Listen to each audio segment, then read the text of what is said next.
세상의 사람들은 여러분을 가리켜서 그리스도인이라 부릅니다. 예? 기독교인이다지요. 이 그리스도인이라는 말은 예수를 믿는 사람이다, 예수를 믿는다라고 하는 뜻이겠지요. 그러면 여러분 입장에서 예수를 어떻게 믿습니까? 좀 더 간단히 말하면 어떤 예수를 믿느냐 이거예요. 여러분은 예수를 믿는데 여러분을 부자 만들어주는 예수를 믿습니까? 힘들고 어려울 때 도와주는 예수를 믿습니까? 이런 것들은요 부수적인 것이거든요. 네? 아버지를 내가 사랑한다 라고 했을 때 여러분 엄마 아빠를 사랑한다, 엄마 아빠는 나에게 밥을 주니까 용돈을 주니까 사랑한다 이렇게 말하면 불효자식이에요. 그것이 아니지요. 네? 여러분이 예수를 믿는다라고 하였을 때에 그리스도인으로 예수를 믿어야지요. 어떤 예수를 믿기에 여러분을 그리스도인이라고 합니까? 두 가지입니다. 우리 기독교 신앙의 가장 중요한 것 두 가지인데 이것을 믿지 않으면 여러분의 믿음은 가짜입니다. 껍데기에 지나지 않은 내용을 잃어버린 거죠. 모양은 그리스도인인데 능력을 상실한 거죠. 그리스도의 능력은 두 가지입니다. 첫째는 예수님의 부활입니다. 여러분은 부활을 믿어야 돼요. 무슨 일이 있더라도 믿는 겁니다. 사실 이 부활이라고 하는 것은 이 세상에 우리의 어떤 삶의 경험으로는 불가능한 일이거든요. 믿을 수 없는 거지요. 그러지만 우리는 말씀을 통하여 또 성령의 감동을 통하여 예수님의 부활을 진리로 믿습니다. 더 중요한 것이 있어요. 이 부활을 다 믿죠. 오늘 여러분이 부활을 다 믿어요. 그런데 여러분의 삶의 능력이 나타나지 않는 이유는 뭔가? 삶의 변화가 일어나지 않는 이유는 뭐냐? 바로 학생들이 공부 열심히 하면 좋은 성적 나온다, 이거 모르는 학생 누가 있겠습니까? 노력하면 성적이 오르는 거예요. 그런데 문제는 공부를 안 하는 거예요. 그러니 성적이 안 오르는 거지요. 이와 똑같이 우리는 예수 부활 믿어요. 그런데 그 다음 단계 믿음으로 자라나야 되고 또 믿음으로 실제적인 삶의 내용을 가져야 되는데 그것이 뭐냐? 그 목표를 딱 설정해 주는 것이 있어요. 여러분의 부활의 믿음이 삶의 능력으로 나타나도록 만들어주는 장치가 있는데 그걸 믿어야 돼요. 그거는 바로 예수님의 재림이에요. 이것은 단순히 믿는 거로 끝나는 것이 아니 미래에 일어날 일이니까 예수님 재림한다라고 하는 것을 믿는 사람은 예수님을 만날 준비를 하는 거죠.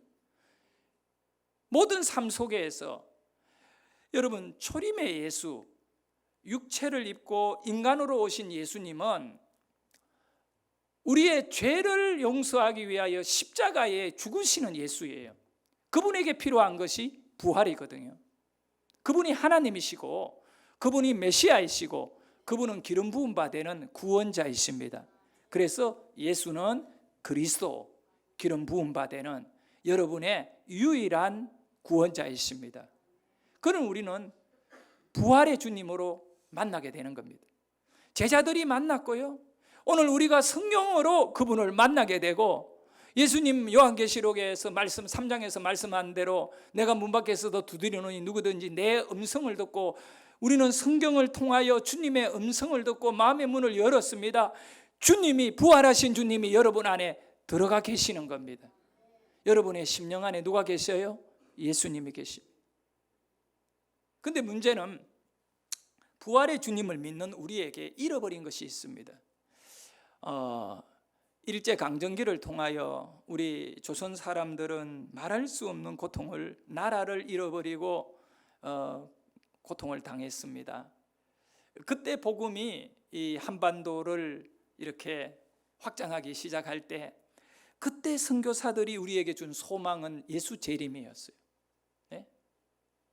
그러니 땅에서는 우리가 고통을 당하지만 이제 예수님을 잘 믿으면 성도들에게 우리 주님이 재림해 오시는 날이 언제인지는 모르지만 그 주님을 통하여 위로를 받고 보상을 받는다는 그 믿음이 있었기에 정말 이 초기의 기독교인들은 많은 헌신을 하고 예수를 잘 믿었어요. 그 뿌리가 튼튼해서 6.25를 겪으면서 정말 우리는 피난 생활하면서도 모여서 기도하고 예배드리고요, 오직 소망을 땅에 두지 않고 하나님께 두었던 것입니다. 그 이후에 60년, 70년, 80년에 이르기까지 그런 재림의 예수를 기다리는 믿음을 가진 성도들로 인하여 한국 교회는 폭발적인 부흥을 일궈냈던 것입니다. 근데 선진국이 되고 살기가 좋아지니까 재림의 예수보다 오늘 내 삶의 피로를 채워주는 살기 좋은 세상에서 떠나기가 싫으니까 이 삶의 피로를 채워주는 예수만을 찾고 다니는 겁니다. 부활의 주님은 믿지요. 부활하셨지요. 그러나 오늘 내 삶에 풍족함을 주는 그 예수로 만족하는 겁니다. 결정적으로 재림 신앙을 잃어버린 사건이 있어요. 그것이 바로 이장림 목사라고 하는 분이 생명의 말씀서 아주 중요한 기독교 출판사의 부장으로 근무하면서 미국 1950년대에 미국에서 출판된 재림이라고 하는 책을 번역하게 되는 겁니다. 이분이 그걸 번역하지 말았어야 됐어요. 그는 소설이에요, 소설. 어느 날 자고 일어났는데 하루아침에 수천 명이 어린아이 어른들이 갑자기 집에서 사라져버린 겁니다. 공중들림을 하고 이렇게 휴거를 해버렸던 것입니다. 아내가 없어지고 남편이 없어지고 아들이 없어지고 딸이 없어진 겁니다. 알고 보니까 공중들림을 받아 휴거를 했다는 거예요. 이 소설의 시작이에요. 그리고 이제 그 이후로는 그들이 휴거한 이후에 남아있는 이 세상의 사람들의 삶은 두 가지로 완전히 갈라지는데 뭐냐 하면 예수를 믿을 거냐 안 믿을 거냐. 마귀 사탄의 핍박은 이루 말할 수 없이 환경을 통하여 다양하게 주어지게 될 때 교회 다니는 수많은 성도, 목회자 이들은 이제 삶에서 시험을 받게 되는 겁니다. 부딪히게 됩니다. 그래서 어떤 평신도들은 그런 고통을 당하면서 하루아침에 믿음이 너무 좋아져가 순교를 하는가 하면 강단에서 설교하는 목사도 그 시험을 이기지 못하고 마귀에게 신앙을 내어줘버리고 그냥 예수를 버려버리는 이런 사람들도 이게 소설의 내용이에요. 그를 번역하면서 이분이 휴거에 대해 이렇게 깊이 이 번역하다가 그걸 깨닫고 난 다음에 80년대에 들어와 후반부에 다미 선교회라고 하는 것을 만들게 됩니다. 이 사람. 그 다미 선교회는 뭐냐 하면 예수님 재림할 거니까 이제 우리는 휴거를 당한다. 그래서 이거를 연구하고 성도들에게 가르쳐야 된다. 의도는 좋았지만 이제 서서히 깊이 파고들면서 잘못된 거는 성경을 무시하고 성경을 놓아버린 상태에서 기도하고 고민하고 연구한 결과는 뭐냐 하면 1992년 10월 28일 믿는 자들 가운데 일부는 휴거를 하여 저 공중 들림 받은 거기에서 한 7년 가까이 있다가 다시 예수님과 함께 이 땅에 재림해 온 이게 전천년설이라고요. 하나의 신학의 사상인데 그거를 이 사람이 받아들이면서 그 연구를 막 하다가 어떤 것을 발견하느냐면 프랑스의 예언자 노스트레다무스라고 하는 사람이 있어요. 이 사람이 여러 가지를 막 예언하고 맞고 틀리고 막 이런 내용들이 있는데 이분이 예언을 언제 했냐? 지구의 종말이 1999년에 이루어진다. 2000년이 되기 전에 이루어진다고 이렇게 예언을 했어요. 네? 근데 이 이장림 목사가 종말의 날짜를 세상에 전혀 기독교와 상관없는 그런 사람이 말한 99년을 딱 설정해 놓고 거기에다가 7년을 빼니까 종말이 예수님 재림은 종말이거든요. 7년을 빼니까 성도들이 휴거될 날이 계산이 나오는데 1992년이 딱 나오는 거예요. 그러니까 이분이 1992년에 휴거된다 이러고 준비하자 하고 이렇게 해서 제가 그때 신학교 대학을 다닐 때 3학년 때인가 그때 막 우리나라가 전 세계적으로 이 중심이 모아졌어요. 그 공중파 방송 MBC, KBS, SBS 이런 방송국이요 10월 28일 날 생중계를 몇 시간을 그냥 다른 거 프로그램 다 중단하고 이렇게 막 방영할 정도로 난리가 나. 그때 내 신학교 다닐 때 구경하러 갔잖아요. 어디 대구에 있는 다미성교회 본부에 가니까 막 경찰들이 문을 지키고 있고 막 패스를 확인하는데 자기네들 그거 있잖아요. 선교회 회원들 그 사람들만 내 안에 들어가려다 쫓겨나. 나 구경하러 가려다가 도대체 무슨 일이 일어나는가. 그래 문 밖에서 막 수백 명 길에 사람들이 꽉 차가지고 도대체 이게 뭘기에 다 구경하러 나온 거예요. 우리 신학생들은 얼마나 많이 나와가 보고 있는지 우리는 안 믿었어요. 휴거를 안 믿었어요. 근데 성경에 보면 나와 있잖아요. 그 시와 때는 알 수 없다.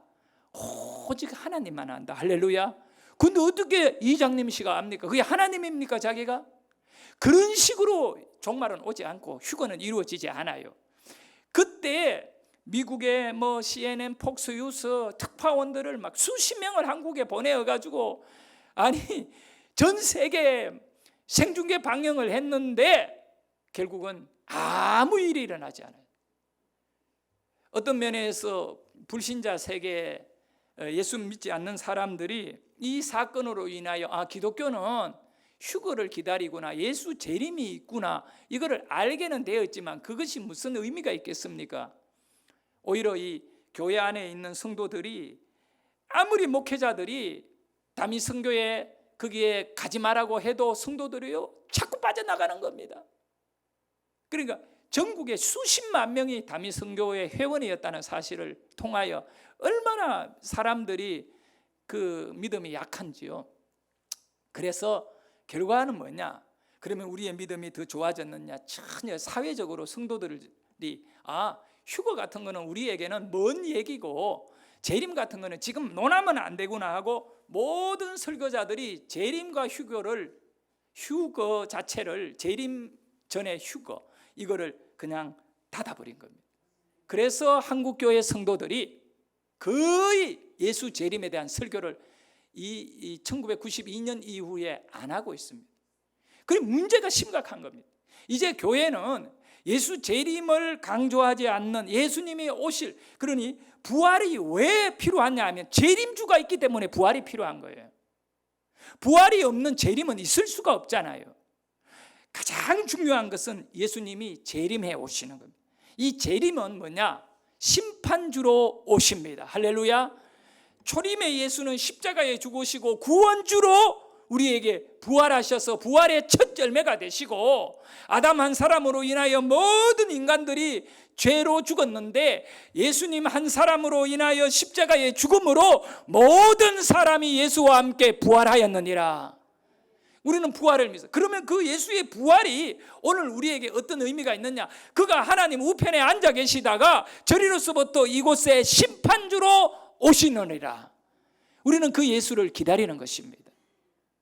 사랑하는 성도 여러분, 여러분 안에 재림의 예수, 그 예수가 가슴 깊이 그리스도인이라고 하는 이 표지 앞에 나는 예수 믿는 사람인데 나의 삶의 정체성은 뭐냐? 오시는 예수를 기다리는 삶이 되어야 되는 거예요. 이 땅에서 먹고 사는 데만 빠져있지 말고 오실 예수를 기다리는, 신부가 신랑을 기다리는 단정함이 필요하듯이 여러분에게 오늘 필요한 믿음은 오시는 예수를 기다려야 되는 겁니다. 그때까지 우리는 세상을 버릴 수가 없으니 세상에 있는 모든 일을 행하여 가는 거지요. 직장도 다니고 또 국민으로서 의무를 행하며 세금도 내고 정치적인 입장들도 취하고 다 해야 합니다. 그러나 그 모든 것 가운데에 우리는 늘 모든 사람들이 자기의 있는 삶에 사업가는 사업을 통하여 예수 재림을 기다려야 되고 정치인들은 정치를 통하여 나라를 주님 오실 때 아름다운 나라로 만들어야 된다는 것으로 정치해야 되고 목회자는 재림을 기다리며 성도들은 신부 성도가 신랑 예수를 잘 만날 수 있도록 교육하고 설교하고 가르쳐야 되고 우리의 모든 삶은 재림 예수에게 우리의 목표와 마음을 두어야 됩니다. 여러분, 우리 예수님이 이 요한복음에 이 귀한 말씀들이 있잖아요. 나는 부활이요 생명이니 라고 말했잖아요. 우리 예수님 부활과 진리, 생명이라는 것은 진리입니다. 진리. 부활은 진리입니다. 저를 따라합니다. 부활은 진리이다. 나는 부활이요 생명이니 라고 나사로의 그 무덤, 그 나사로의 장례식에 가서 나는 부활이다, 나는 생명이다 이렇게 말했을 때 사람들은 믿을 수가 없었어요. 그러나 그가 십자가에 죽은 이후에 다시 3일 만에 무덤에서 부활하셔서 제자들에게 나타났을 때 제자들은 내가 바라보는 이 예수는 부활이다, 그리고 이 예수로 인하여 내가 생명을 얻는다, 진리로 받아들이게 된 겁니다. 이 말씀은 요한복음 8장에 들어가면 진리를 알지니 진리가 너희를 자유케 하리라. 여러분, 이 진리가 뭔지 아세요? 우리 기독교의 진리는 어떤 진리입니까? 바로 부활이 진리다는 거예요. 부활이 진리입니다. 그리고 부활이 진리이면 예수님이 부활한 목적은 그냥 살고 싶어 산 것이 아니라 우리를 재림 심판주로 오기 위하여 우리 주님은 부활하셨거든요. 그러면 재림 또한 진리입니다. 나는 믿노라 예수의 부활을 믿노라, 나는 믿노라 예수의 재림을 믿노라. 다시 오실 예수님을 기다리며 그 재림을 바라보고 우리가 살게 될 때 우리의 삶은 영적으로 아주 강하여질 줄 믿으시기를 바랍니다. 재림입니다. 나이가 들고요, 이러면 남는 거는 예수 재림밖에 없어요. 주님 만날 날 기다리면서 우리가 살고 있는 겁니다. 성도 여러분, 우리 같이 한번 찬양할까요? 이 부활주일 기쁜 마음으로 자유를 얻은 겁니다. 죄로부터 자유를 얻고 죽음으로부터 자유를 얻은 이 진리를 생각하며 진리를 알지니 진리가 너희를 자유케 하리라. 부활을 알아라, 부활이 너를 자유케 하리라. 다 같이 찬양합니다. 박수 치면서 할까요? 나 자유 얻었네, 얻었네, 너 자유 얻었네, 우리 자유 얻었네. 나 자유 얻었네, 너 자유 얻었네, 우리 자유 얻었네. 주 말씀하시길 쇠사슬 끊겼네, 우리 자유 얻었네. 할렐루야. 나 자유 얻었네, 너 자유 얻었네, 우리 자유 얻었네. 너 구원 얻었네, 나 구원 얻었네, 너 구원 얻었네, 우리 구원 얻었네. 나 구원 얻었네, 너 구원 얻었네, 우리 구원 얻었네. 주 말씀하시길 쇠사슬 끊겼네, 우리 구원 받았네. 할렐루야. 나 구원 받았네, 너 구원 받았네, 우리 구원 받았네. 할렐루야. 옆에 분에게 한번 축복합니다. 구원 받으셨습니다. 네. 자유함을 누리시기를 바랍니다. 그 자유는 바로 죄로부터 죽음으로부터 자유인 겁니다. 이 자유는요, 철저하게 부활의 신앙이 받쳐줄 때 가능한 자유인 것입니다. 부활이 없고는 우리의 자유는 불안한 것입니다. 아무리 나는 평안할지어다 말하고 소리친다고 해서 그것이 평안으로 이어지는 건 아닌 겁니다. 부활의 믿음, 부활은 진리입니다. 여러분, 이 진리를 믿으니 어디에 기웃기웃하며 살아갈 수가 있겠습니까? 자, 부활 믿음을 가진 성도들의 믿음을 살펴보면 일단 세 가지의 중요한 믿음의 표지를 확보하게 됩니다. 먼저 첫 번째는 부활의 믿음은 나는 날마다 죽노라고 하는 삶의 표지를 갖고 살게 되는 것입니다. 정말 예수 부활을 믿는 사람은요, 나는 날마다 죽노라. 할렐루야. 왜냐하면 누가복음 9장 23절에 보면, 자, 읽어봅니다. 아무든지 나를 따라오려거든 자기를 부인하고 날마다 제 십자가를 지고 나를 따를 것이니라. 아멘. 이 말씀은 예수님 제자들에게 너희들이 나를 따라오려거든 자기를 부인하고 날마다 자기 십자가를 지고 나를 따르라, 이 말씀이 아니에요. 앞에 보세요. 뭐라고 되어 있어요? 누구든지. 그러니까 여러분과 저예요. 모든 사람들이요. 그러면 여러분과 저에게는 예수님을 따른다는 것은 어떤 예수인가요? 부활의 예수예요. 12명의 제자가 바라보는 예수는 육체적으로 지금 십자가를 지지 않은 예수이지만 오늘 우리에게 있어 예수는 부활의 예수예요. 우리가 부활의 예수를 따라한다는 것은 그분이 살아났다는 걸 믿는 것을 의미하잖아요. 그러면 예수님의 부활을 믿는 삶을 통하여 예수님을 따라가는 것은 부활을 따라가는 겁니다. 부활을 따라가는 자의 삶은 그도 부활을 경험할 겁니다. 할렐루야. 그러면 우리는 어떤 삶을 살아야 되나요? 첫째, 자기를 부인해야 합니다. 자기를 부인한다는 것은 날마다 자신을 죽인다는 겁니다. 그래서 예수 믿는 사람의 삶은 그냥 쉬운 것이 아니에요. 억울한 일 당하고 또 손해를 볼고 예수 믿는 것 때문에 여러 가지 불편한 일들이 많이 있습니다. 그런 가운데 여러분은 그 불편함을 날마다 자신을 죽임으로 견뎌내고 이겨내야 합니다. 할렐루야. 바꾸어 말하면 부부 싸움을 막 해대면 될까요? 안 될까요? 그런다고 해가지고 뭐 막은 하지 말고 적당히 하라는 얘기는 아니에요. 예수 믿는 사람은 한 번 더 돌아볼 것이 있어요. 부활의 예수님을 보면서 물어보세요. 예수님 싸울까요? 말까요? 예? 우리 주님 뭐라고 말씀할까요? 나는 너 같은 죄인을 위해 그냥 십자가에 죽기도 했다. 참아라. 기독교의 진정한 그런 이 진리들을 주님 우리에게 주지 않겠어요?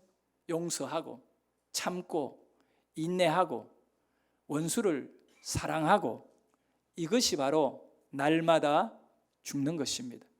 그러나 분명한 사실은 바보로 살라는 것은 아닙니다.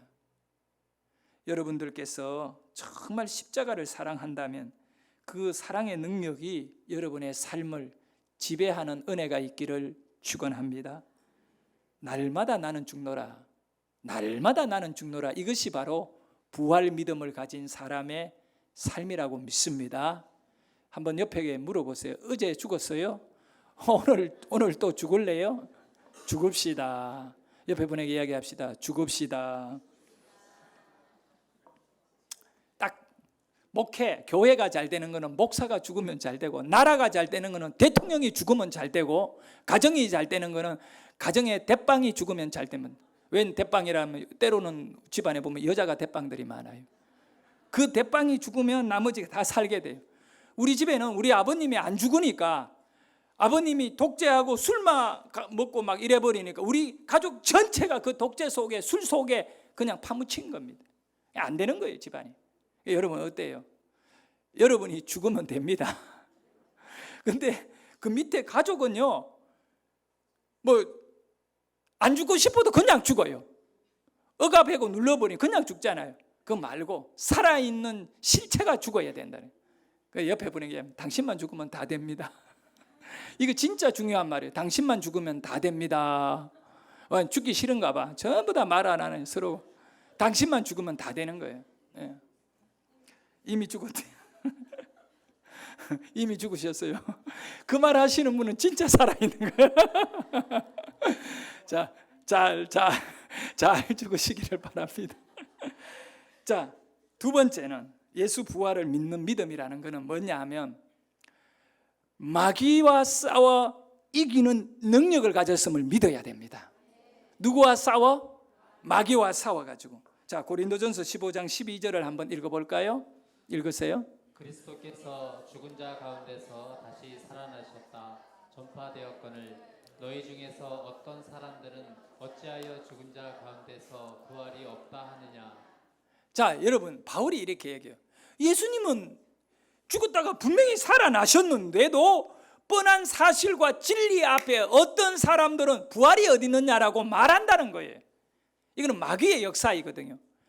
이 실체적인 진리 사건인 부활을 뻔히 알면서도 어떻게 그렇게 부활하겠느냐. 나는 안 믿어. 눈으로 보고도 나는 안 믿어. 이래버리니까 이거는 마귀의 역사예요. 여러분, 성경은 이렇게 말씀, 히브리서에 보면 피 흘리기까지 싸워 이겨라. 그게 전투를 하라는 거예요. 마귀와 싸워야 되는 거예요. 그 영혼을 마귀들이 막 낚아채 가잖아요. 그냥 가만히 쳐다보고 있지 말라는 거예요. 우리는 목숨을 내어놓고 피 흘리기까지 마귀에게 도전하고 싸워서 영혼을 살려내고 진리를 지켜라는 것입니다. 여러분, 부활을 믿습니까? 그러면 싸웁니까? 싸워서 이기시기를 바랍니다. 내일 월삭 예배인데 기도하러 나와 또 기도해서 능력 받고 싸우시기를, 4월의 승리가 여러분에게 있기를 주의 이름으로 축복합니다. 네, 마지막 세 번째예요. 세 번째, 부활의 믿음을 가진 사람은, 이건 결론입니다. 우리는 부활을 믿으니까 나는 믿노라 부활을. 나는 부활을 믿습니다. 그래서 어떻게 했냐? 예수님이 아담 안에 한 사람이 죽음으로 모든 사람이 죄인 되었잖아요. 예수 십자가에 죽으시고 부활하심으로 예수 한 사람이 부활의 첫 열매가 되어 예수 믿는 모든, 부활을 믿는 모든 사람을 구원하여 주셨습니다. 그러면 세 번째는 뭐냐? 부활 믿음은 전도하는 일꾼이 되는 겁니다. 여러분이 영혼을 구원하는데 관심이 없다면 부활의 예수님을 온전히 만나지 않은 거예요. 자, 제대로 만나버리면 어떤 일이 일어날까요? 사울이 바울이 됐잖아요. 사울은 예수 믿는 사람을 죽이는 일에 앞장선 지독한 마귀 앞잡이였습니다. 그래서 스데반이라고 하는 집사가 순교당할 때 그때 사울이 죽여라 이렇게 함으로 인하여 모든 사람들이 자신의 사람을 죽이는 죄의 무언함을 드러내기 위하여 사울에게 자기의 옷을 맡기고 돌을 들어서 죽인 겁니다. 그때 사울은 랍비였습니다. 가바넬 문화의 아주 훌륭한 선생이었고 산헤드린 공회원이었고 또 모든 사람들이 존경하는 바리새인이었습니다. 그런 이 사울이 군인들을 데리고 예루살렘의 핍박으로 도망가서 다른 도시에 숨어있는 다메섹에 있는 예수 믿는 사람들을 잡아 끌고 오고 죽이려고 말을 타고 군인들을 데리고 다메섹으로 가고 있어요. 말을 탔다는 것은 지휘관이 됐다는 거예요. 근데 저 멀리 다메섹 도시가 탁 성이 보이잖아요. 그때 사울의 가슴이 뛰기 시작하는 겁니다. 이야, 내가 저기 가서도 예수 믿는 사람 몇 명을 잡아가지고 어떻게 해야 할까? 그리고 이 승리의 나름대로의 이 확신에 찬 권세를 가지니까 미소를 지으면서 가는데 그 미소는 한순간에 어그러지고 맙니다. 하늘에서 빛이 비치는데 세상에 경험할 수 없는 강력한 빛이 사울의 눈을 때려버린 겁니다. 사울의 눈은 멀어있는 눈이에요. 마귀에게 속아가 예수 믿는 사람은 잡아 죽이는 일에 이런 사탄의 눈을 가진 이 사울의 눈을 진리의 빛으로 멀게 해버리는 것입니다. 말 위에서 사울은 그대로 꼬꼬라 떨어져서 땅바닥에 엎드러지게 됩니다. 그리고 난 다음에 하늘에서 음성이 들립니다. 사울아, 사울아, 어찌하여 네가 나를 박해하느냐라고 물었던 것입니다. 그때 그 소리가 사울에게 쨍쨍하게 들려오고 있습니다. 사울이 땅에 엎드려서 이 신비한 그 경험을 하고 있잖아요. 지금 있을 수 없는 일이 지금 일어나고 있잖아요. 땅에 엎드려 떨면서 고백한 내용이 뭐냐? 당신이 누구입니까? 주여 누구십니까? 당신이 누굽니까? 라고 물었을 때 그때 들려온 음성은 나는 네가 핍박하는 누구라? 예수라. 사울은요 예수를 핍박한 적이 없습니다. 예수 믿는 사람을 잡아 죽였고 예수 믿는 사람의 재산을 몰수하고 예수 믿는 사람들을 때리기도 하고 내어 쫓기도 하고 예수 믿는 사람을 짓밟았을 뿐이지 나는 예수를 박해하거나 때린 적이 없는 사람입니다. 그런데 우리 주님은 뭐라고 말씀하느냐? 나는 네가 박해하는, 네가 핍박하는, 네가 나를 죽였고 네가 나를 때렸고 네가 나를 쫓았느니라. 이 표현으로 나는 네가 박해하는, 네가 핍박하는 예수다. 여러분 이걸 아셔야 돼요. 여러분이 어떤 삶을 살든 여러분은 여러분 혼자가 아니에요. 우리 주님이 마지막에 성경에 마태복음에 세상 끝날까지 내가 너와 함께한다. 우리 부활의 주님은 살아나셔서 우리와 함께 하시는 겁니다. 여러분과 함께 하시는 겁니다. 바로 수많은 성도들이 예수 이름으로 살아갈 때 주님은 그들과 함께 하신 것입니다. 그때 이 사울은 거의 충격을 받아버립니다. 내가 알고 있는 예수는 십자가에 죽고 무덤에서 이미 끝장났는데 이분이 나에게 나는 예수다 말하고 있잖아요. 생생한 경험 예수를 만나버렸잖아요. 여러분이 그렇게 한번 만나야 되는데 목회로 통하여 여러분을 그렇게 만나게 하기는 쉽지 않아요. 성령이 여러분을 그렇게 한번 만들어 주시기를 소원합니다. 예? 자, 바울은 그 이후에 어떤 인생을 삽니까? 복음을 전하는 일에, 부활의 주님을 만난 이후에 그 부활하신 예수님을 만나도록 사람들에게 그의 인생 전체를 다 내어주는 것입니다. 할렐루야. 그는 이렇게 복음을 전하고 다니면서 굶주리고 잠도 못 자고 매를 맞기도 하고 이 죽음의 강을 건너기도 하고요. 얼마나 그런데도 그의 고백은 후회하지 않아요. 내가 이 복음을 전하지 아니하면 내게 화가 임할지어다. 그렇게 바울은 고린도전서 9장 16절에 분명히 말씀합니다. 한번 읽어봅니다. 내가 복음을 전할지라도 자랑할 것이 없음은 내가 부득불할 일임이라. 만일 복음을 전하지 아니하면 내게 화가 있을 것이로다. 할렐루야. 말씀을 마무리하겠습니다. 성도 여러분, 예수님의 부활이 진리이기에 예수님의 재림은 진리입니다. 이 두 가지는 어느 한 가지도 무너지면 끝장나는 겁니다. 재림이 없는 부활은 아무런 의미가 없습니다. 예수님이 오셔서 우리를 구원해 주지 않는다면 우리에게 무슨 예수님의 부활이 화려한 부잣집에 잔치 구경하는 것에 지나지 않지요. 그러나 예수님의 부활은 나의 잔치고 나의 구원입니다. 할렐루야. 재림이 있기 때문에 그렇습니다. 이제 우리의 신앙은 부활의 신앙에서 재림의 신앙으로 들어가야 하는 것입니다. 기도할 적마다 주 예수여 어서 오시옵소서. 내가 주님을 기다립니다. 예수를 기다리지 않는 자들에게는요, 날마다 죽을 이유도 없고 예수를 전해야 될 이유도 없고 마귀와 싸워야 될 이유도 없는 것입니다. 그저 세상의 것을 가지고 더 가지는 것에 시간과 삶을 허비할 수밖에 없는 인생입니다. 그러나 여러분에게는 예수 재림이 있기를 소원합니다. 그래서 여러분의 삶이 이번 2024년 부활절을 맞이해서 나는 이미 부활의 예수를 믿지만 재림의 예수를 더 깊이 믿는 믿음으로 나아가고자 몸부림쳐야 됩니다. 초대교회 성도들이 영적인 능력을 가진 이유는 단 하나입니다.